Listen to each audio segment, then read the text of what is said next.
So the third Harold and Kumar is out. So did you guys expect this to be such a huge and successful franchise? Never. I think, in fact, the first movie came out and it did not do well at the box office. So we thought that was that. And then the fans found it on DVD and they bought it and gave it to their friends. That gave us a chance to do a second one and then a third one. So this was awesome. Yeah, it's really weird that we're here for a third one. It doesn't really make sense, does it?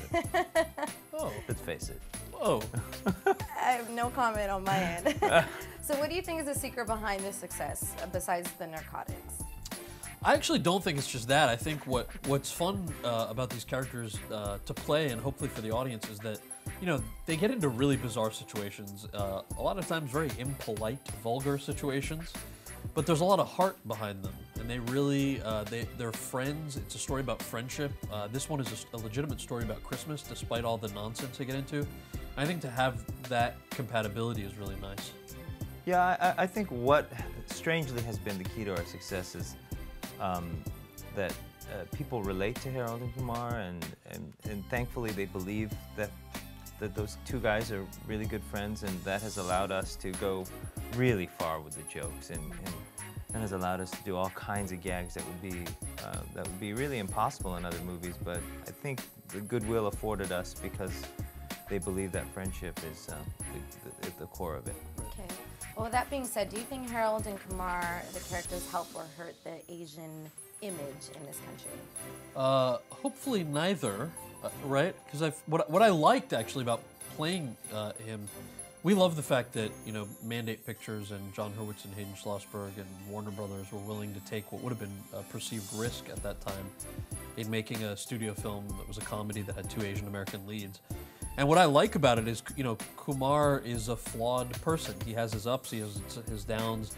What drives him is not just his identity, but kind of a really broad motivation that has more to do with just him being a unique guy than anything else.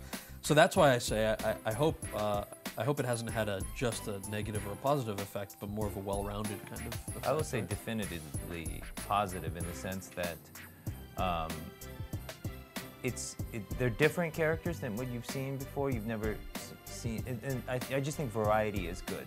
So plurality of representation is really the heart of changing any stereotype, because a stereotype is saying, it's really positing a singularity of representation. Yeah. So the more variety there is, the better.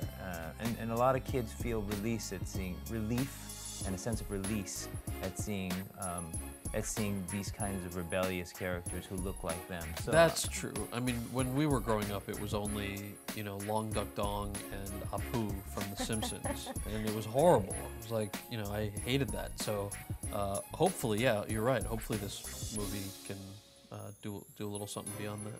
Okay. Well, quickly, Cal, can you tell us the best and worst qualities about John? The best quality about John is how... the face. Is it the face? Yeah, I was going to say he's such a warm, giving guy.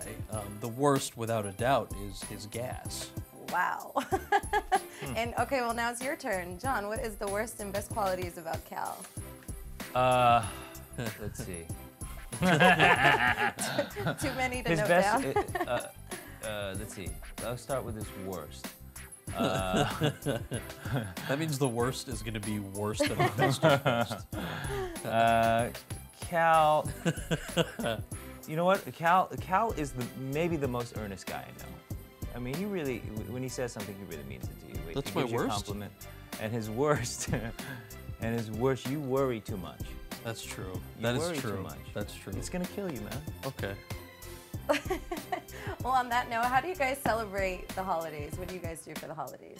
I love the holidays because you've got, like, it starts with, well, Ramadan comes first, and then I think it's Rosh Hashanah, and then Diwali, then Thanksgiving, and then Christmas. So I just love the fact that all of your friends are celebrating something with their families, Right. and at this point, especially in the United States, it's all kind of more about friends and family and interfaith kind of stuff. I love that. That's why I like the holiday season a lot. It's fun. We just go to Costco every year and clean out the liquor aisle Oh, and go home, really? put on pajamas, Wow. get a pail next to the bed. Is that to vomit in?